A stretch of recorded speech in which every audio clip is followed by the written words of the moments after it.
The Amazon sky was vast. Below, the rainforest stretched, a green carpet. Gol Flight 1907 was a Boeing 737-800. It carried 154 souls.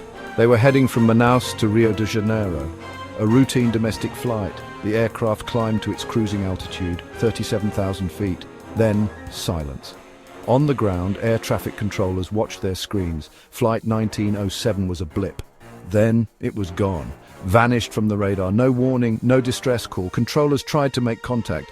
Gol 1907, do you read? Silence answered. Concern rapidly escalated to alarm. Something was terribly wrong. The disappearance was sudden. Aeroplanes don't simply vanish, not modern jets, not in clear weather. The controllers rechecked their equipment, they called other sectors, yet the truth remained elusive. The aircraft was missing. Its last known position was over the dense, remote Amazon rainforest, a daunting prospect for any search. The families of those on board were unaware. They awaited arrivals. But Gol Flight 1907 was not on its way. The Brazilian Air Force was alerted. The mystery of its disappearance had begun. Thousands of miles away, another journey began.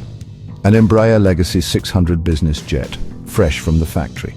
This was its delivery flight from São José dos Campos, Brazil, its destination, the United States. On board were two American pilots, Joseph Lepore and Jan Palladino. They were experienced. They were accompanied by two Embraer employees and a journalist, Joe Sharkey. The Legacy jet was state-of-the-art, equipped with the latest avionics. Its flight plan was filed, approved by air traffic control. It climbed smoothly into the Brazilian sky. Its destination was Manaus for a refueling stop. The same city Gol 1907 had departed. The pilots were relaxed. They were cruising at 37,000 feet, the same altitude as the Gol Flight, but they were heading in the opposite direction. Unbeknownst to its crew, the Legacy jet was on a collision course with another aircraft, a much larger Boeing 737. A deadly convergence was imminent. The Brazilian air traffic control system managed vast swathes of airspace, much of it over the remote Amazon. Communication could be challenging. Radar coverage had limitations. The Legacy jet, after leaving Brasilia, was meant to change altitude. ATC instructions had specified a descent to 36,000 feet, but the instruction was seemingly not received. The Legacy jet continued at 37,000 feet, directly in the path of Gol Flight 1907. Crucially, the Legacy's transponder was not operating as it should. It was either off or in standby mode.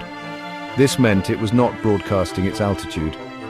Air traffic controllers saw the Legacy as a primary radar target. They assumed it was complying with its cleared flight level.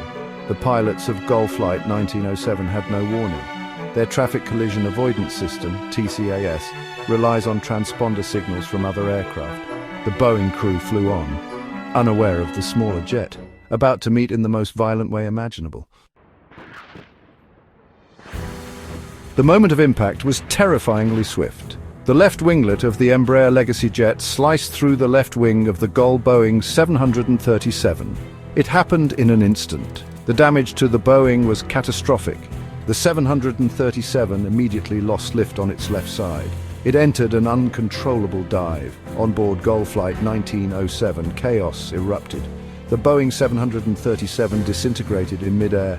Its wreckage scattered over a wide area of the remote rainforest. The Embraer Legacy jet, though damaged, remained airborne. The pilots felt a sudden jolt. The autopilot disconnected. They fought to maintain control of their crippled aircraft. They brought the damaged aircraft down safely. The news of Gol Flight 1907's disappearance sent shockwaves across Brazil. The Brazilian Air Force immediately launched a massive search operation. The area was vast, the terrain unforgiving jungle. Locating the wreckage would be incredibly difficult. Hope for survivors dwindled with each passing hour. Colonel Rufino Antonio Ferreira Jr. was a key figure. He was a seasoned pilot in the Brazilian Air Force. He became a central coordinator in the search and rescue efforts, and later in the investigation. His calm demeanor and expertise were vital. He faced immense pressure from the government, from the media, from the grieving families. The search teams worked tirelessly, battling heat, insects, and dense vegetation. The first signs of the wreckage were spotted from the air, debris scattered over miles. It confirmed the worst fears. Gol Flight 1907 had crashed. There were no survivors. The focus then shifted from rescue to recovery and to finding the crucial black boxes. The investigation quickly focused on why two sophisticated aircraft collided in airspace supposedly managed by air traffic control.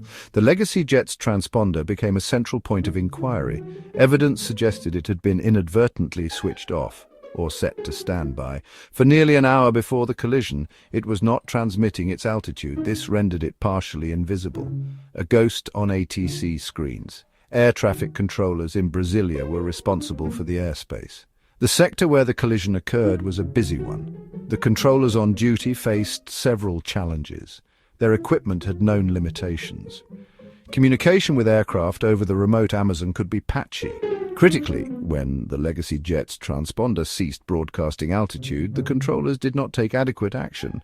They did not robustly query the crew. They assumed it was at its cleared level of 36,000 feet. It was not. It remained at 37,000 feet. The system had failed at multiple levels. The controllers did not see the two aircraft on a direct collision course at the same altitude until it was far too late, and the danger was tragically overlooked. The acclaimed documentary series dedicated an episode to the Gol Flight 1907 disaster. Titled Phantom Strike, it meticulously reconstructed the events and analyzed the evidence. It interviewed investigators and experts. The program brought the complex technical details to a wider audience. It highlighted the sequence of failures and the human elements involved. The final verdict was damning, pointing to a cascade of errors. The legacy jet's silent transponder blinded both ATC and the Gol 737's TCAS. The TCAS system needs both aircraft to be talking via their transponders. The investigation explored how the transponder might have been switched off. The episode scrutinized the actions of the air traffic controllers. The documentary concluded that blame was shared between the legacy pilots and air traffic control. The tragedy led to significant changes shaping aviation safety worldwide.